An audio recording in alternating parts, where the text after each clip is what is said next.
जिस तरह दिल्ली के जंतर मंतर पर आज सैकड़ों की संख्या में महिलाएं एकत्रित हैं और भूमिका के लिए जो कि द्वारका में कांड हुआ एसिड अटैक का, उसको लेकर आज यहाँ उपस्थित हैं। तमाम लोग मौजूद हैं, महिलाएं, एक गुड़िया मौजूद है हमारे साथ। क्या कहेंगे, क्या क्या मांगे हैं आपकी? देखिए, मैं ऑल इंडिया स्टूडेंट्स फेडरेशन की तरफ से आज यहाँ पर हम लोगों ने विरोध डिमॉन्स्ट्रेशन किया और मांगे बिल्कुल साफ हैं केंद्र सरकार से भी और राज्य सरकार से भी कि आपको महिलाओं के ऊपर हो रही इस तरीके की घटनाएं जो लगातार हमें देखने को मिल रही हैं, उस पर रोक लगानी है। हमारी ये सीधी सीधी डिमांड है कि महिला सेफ्टीज पर आपको पॉलिसीज बनानी है, लॉ एंड ऑर्डर को आपको टाइट करना ही करना होगा। लेकिन केंद्र सरकार और राज्य सरकार दोनों महिला सुरक्षा की बात करती हैं।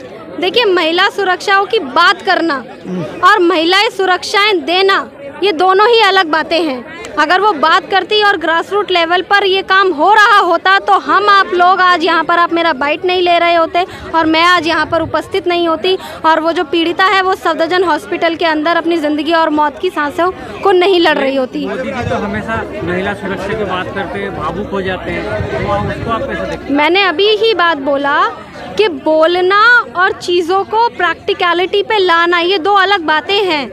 हमें बोलने के साथ साथ उन चीज़ों पर काम करना होगा। बेटी बचाओ बेटी पढ़ाओ बोलना ही नहीं होगा, उस बेटी को पढ़ने के लिए सुरक्षा भी देनी होगी। जिस बेटी के लिए आज हम लोग यहाँ उपस्थित है, वो बेटी अपनी 12वीं कक्षा का प्री बोर्ड का एग्ज़ाम ही देने जा रही थी, जिस पर सुबह सुबह उस पर एसिड अटैक हो गया। उसी बेटी के लिए आज हम लोग यहाँ पर हैं।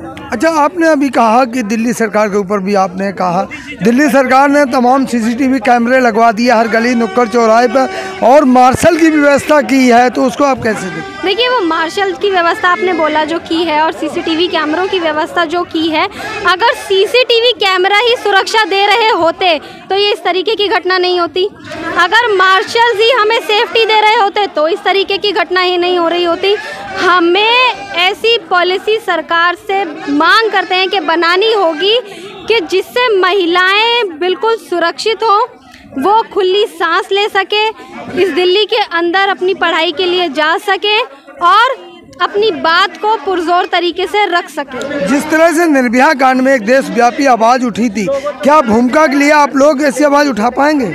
मुझे लगता है आवाज़ बड़ी और छोटी नहीं होती है, आवाज़ होती है। आवाज़ उठ रही है, इस चीज़ को ही हमें समझना होगा और आवाज़ उठ रही है, इसीलिए हम लोग यहाँ पर उपस्थित हैं। लेकिन क्या लगता है मैडम, जो दावा करती है सरकार के झूठे हैं, या फिर कानून भी तो तगड़े बनाए ना, निर्भया के बाद तो कानून भी सख्त बनाया गया, फिर भी नहीं रुक रहे।